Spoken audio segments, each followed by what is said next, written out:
And మీ ఆత్మకథలో కొంచెం content నేను చదివాను, తెలుసుకున్నాను. దాంట్లో ఏముందంటే మీరు చెప్పిందే, అమ్మనే నన్ను ఫస్ట్ టైం ఒక హోటల్కి ఒక వ్యక్తి దగ్గరికి పంపించింది. అవును. ఏంటి ఆ రోజు జరిగింది? ఏం జరగల, ఇదే జరిగింది. అంటే తర్వాత అలాగే అది కొనసాగిందా సినిమా? అప్పటికి మీరు హీరోయిన్ కాలేదు? లేదు లేదు. అప్పుడు అంటే అప్పుడప్పుడే స్టార్టింగ్ సినిమా వచ్చి ఆ ఫిలిం ఓకే అయింది కూడా, ఆ ప్లే గర్ల్స్ అనే పిక్చరు. అది జరిగిన తర్వాత ఎలా వెళ్ళాలా, ఏంటి రూట్ నెక్స్ట్ ఫిలింకి అని అంతా తెలీదు.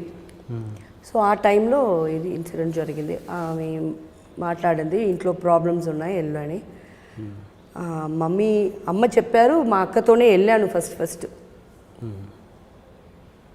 సో అది రెగ్యులర్గా నడిచేదా?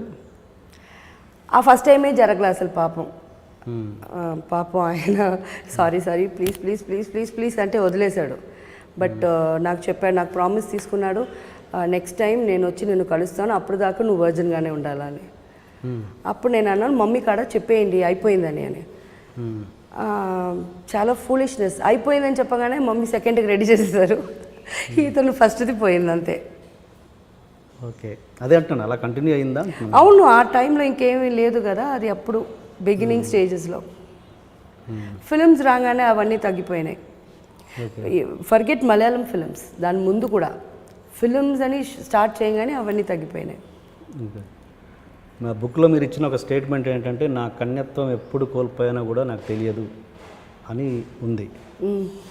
అంటే చాలా బోల్డ్ స్టేట్మెంట్ అది. అది అర్థమైందా? నేను అన్న అంటే నా వర్జినిటీ ఎప్పుడు లూజ్ చేశాను, ఎప్పుడు పోయిందో కూడా నాకు తెలియదు అన్నంత. అంటే దాని అర్థం ఏమంటే, నాకు వర్జినిటీ అంటే ఏమని తెలియదు అప్పుడు పోయిందని అర్థం కాదు. See when I had to have that, అది లేకుండా పోయింది. నాకు ఎప్పుడు కావాలో నా వర్జినిటీ, నేను ఎవరితో ఉండాలనుకున్నానో అప్పుడు లేదు. సో నేను అలా మీన్ చేశాను. Okay okay okay. And me love story విషయానికి వస్తే, నితీష్ కుమార్ లాస్ట్ ఓకే, అతనితో 10 years మీరు? అందరితోనే 10, 7, 4 అంతే. అందరితో అంటే ఎంతమంది? ఒక ప్రాబబ్లీ 7-8 పీపుల్. 7 into 10 వేసుకున్నా అంత మరీ 10 కాదు, లాస్ట్ది 10. ఒక అంతా 7, 4, 3 అలాగే. నితీష్ లాస్ట్. సో నితీష్ అన్నది చాలా కొంచెం స్ట్రాంగ్ రిలేషన్ అని విన్నాను. లేదు, అందరితోనే స్ట్రాంగ్ రిలేషన్షిప్పే. ఓకే, నాకు ఎలా చెప్పాలా అంటే, 10 years ఉన్నాను అది స్ట్రాంగ్ అని కాదు, అది సర్వైవ్ అయ్యింది 10 years. దాంట్లో మధ్యలో ఎన్నో బ్రేకప్స్ వచ్చినాయి, అవన్నీ వచ్చినాయి.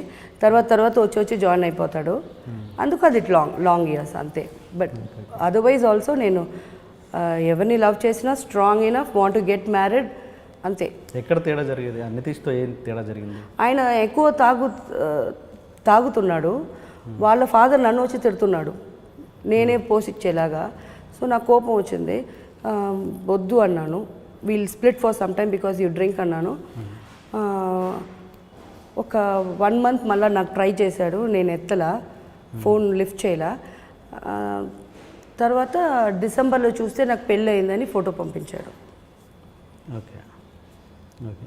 Please subscribe to iDream. iDream ni subscribe cheyandi. Hi, this is Nidhi Agarwal. For more videos, please subscribe to iDream. And please subscribe. Please subscribe to iDream channel and subscribe. Press the bell icon for more updates. Subscribe to iDream. Subscribe to iDream. Please subscribe to iDream. Subscribe to iDream. Please subscribe to iDream. For more such videos, please subscribe to iDream. For more videos, please subscribe to iDream. And you're watching iDream Media. Please like, share and subscribe to the channel. And don't forget to subscribe to iDream. Please subscribe iDream Media. Do subscribe to iDream. Subscribe to iDream Media. Do subscribe to iDream Media. Don't forget to subscribe. Click on the button below. Don't forget to subscribe to iDream.